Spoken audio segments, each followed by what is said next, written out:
মূল্যস্ফীতি নিয়ন্ত্রণে আরও ২-৩ মাস অপেক্ষা করতে হবে বলে জানিয়েছেন অর্থ উপদেষ্টা ডক্টর সালেউদ্দিন আহমেদ। নিত্যপণ্যের সরবরাহ স্বাভাবিক না থাকায় মূল্যস্ফীতি বেড়েছে। দুপুরে সচিবালয়ে সরকারি ক্রয় সংক্রান্ত উপদেষ্টা পরিষদের বৈঠক শেষে কথা জানান তিনি।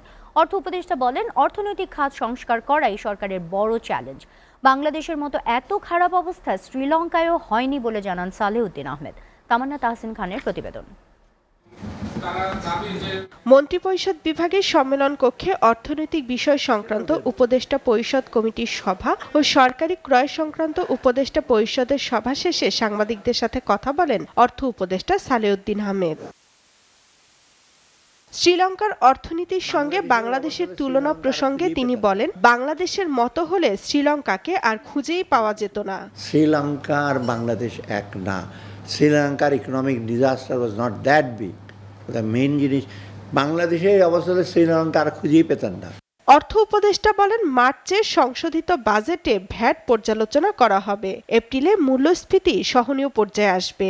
কয়েকদিনের মধ্যে হয়তো আপনি মার্চের দিকে আপনি উইল গেট দ্য রিভাইজ বাজেটের নাম্বারগুলো, তখন স্পেসিফিক আপনারা কতগুলো অ্যাকশন দেখবেন। আমি বিশেষ করে আমার মেইন হলো ইকোনমিক ফাইন্যান্সিয়াল সেক্টরকে রিফর্ম করা, মেইনলি ট্যাক্স। ৬০টি বেসরকারি ব্যাংকের মধ্যে বর্তমানে মাত্র ১২টি ব্যাংক সক্রিয় আছে। বাকিগুলো থেকে পরিচালকরা গ্রাহকের টাকা তুলে নিয়ে গেছে বলেও জানান সালেউদ্দিন আহমেদ। এখন মাত্র ১২টা ব্যাংক ফাংশনালি ইফেক্টিভ, আর বাকিগুলো ব্যাংকে যে ৬০টা ব্যাংকের মধ্যে বাকিগুলো তো খুঁড়ি করে, এরকম কোনো দেশে হয়েছে কোনোটা 1/3 ব্যাংক কাজ করে না। তামান্না তাহসিন খান, এসএ টিভি, ঢাকা।